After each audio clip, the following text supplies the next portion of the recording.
ஹே Google, ஈஸியாக எப்படி துணி மடிக்கிறது கொஞ்சம் சொல்லு.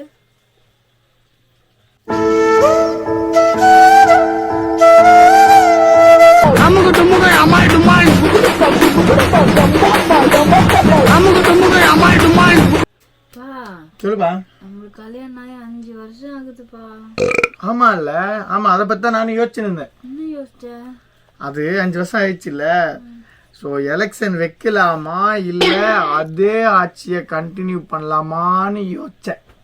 ஆஹா, உனக்கு ஆட்சி வேற கண்டினியூ பண்ணமான்னு யோசனையா? எப்ப வேணா ஆட்சி. எங்க போற அர்ஜென்ட்டா? என்ன உனக்கு இப்ப போன் ரிப்பேர் பண்ண போறேன், அது கூட உனக்கு பொறுக்காதா? அது முதல்ல பார்த்து வாங்க தெரியாதா உனக்கு? உன்னை கூட தான் பார்த்து வாங்கிட்டு வந்தேன், கட்டிட்டு அழுவுல.